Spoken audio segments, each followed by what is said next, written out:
दे धडक बेधडक आपल्या परिसरातील ताज्या घडामोडी, घटना, समस्या, विविध क्षेत्रातील सर्वदूर बातम्या पाहण्यासाठी लोकशक्ती लाईव्ह न्यूज चॅनलला सबस्क्राईब करा आणि नोटिफिकेशन मिळवण्यासाठी बेल आयकॉनला प्रेस करा. रोहा तालुक्यातील वरसे ग्रामपंचायत हद्दीत शुक्रवार दिनांक 22 जानेवारीच्या रात्री सुमारे 2 वाजण्याच्या सुमारास घरफोडीची घटना घडली. काळभैरव रेसिडेन्सी येथील एका बंद फ्लॅटचे कुलूप तोडून चोरट्याने कपाटातील दागिने चोरले. या घरफोडीत सुमारे 59,000 रुपयांचे दागिने चोरीला गेल्याची नोंद असून संपूर्ण घटना इमारतीतील सीसीटीव्ही कॅमेऱ्यात कैद झाली आहे. घटनेनंतर सोशल मीडियावर मात्र दरोड्याच्या अफवा पसरवण्यात आल्या. 15 ते 20 जण शस्त्रधारी दरोडेखोरांनी दरोडा टाकल्याचे संदेश व्हायरल झाले. मात्र रोहा पोलिसांनी या दाव्यांचे खंडन करत ही दरोड्याची घटना नसून साधी घरफोडी असल्याचे स्पष्ट केले आहे. पोलीस तपासानुसार या गुन्ह्यात 4 चोरटे सहभागी असल्याचा संशय असून आरोपींच्या शोधासाठी विशेष पथक नेमण्यात आले आहे.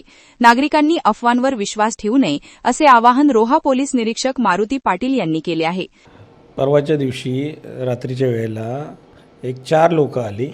4 लोकांनी येऊन एक काळभैरव सोसायटी आहे त्याच्यामध्ये एका घरामध्ये त्यांनी घरफोडी केली घरात कोणी नसताना, आणि तिथून ते त्या बिल्डिंगच्या गेटवरनं उड्या मारून निघून गेले.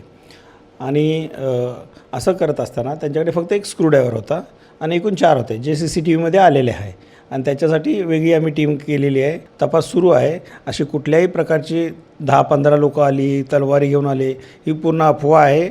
याच्या अफवावरती लक्ष ठेवू नका. आम्ही सदैव तिथे सतर्क असतो, गस्त घालत असतो. लोकांना अश्युरन्स दिलेला आहे की घाबरायचे काही कारण नाही. जे चोर आहे ते लवकरात लवकर आम्ही पकडून समोर आणू. पत्ता काय आपल्या ज्या SOPनुसार आमचा तपास सुरू आहे. पण तिथल्या नागरिकांना मी स्वतः जाऊन तिथल्या लोकांना मी ॲश्युरन्स दिलेला आहे, तुम्ही घाबरायची काही गरज नाही. आमची नेहमी तिथं पेट्रोलिंग सुरू आहे. तिथं आमचे QR कोड स्कॅनर आहेत, ते लावून आम्ही रात्रभर तिथं पेट्रोलिंग करत असतो. त्यामुळे घाबरायचं काही कारण नाही. आम्ही आहोत तुमच्या सेवेसाठी, तुमच्या सुरक्षेसाठी. लोकशक्ती लाईव्हसाठी अक्षय जाधव, रोहा.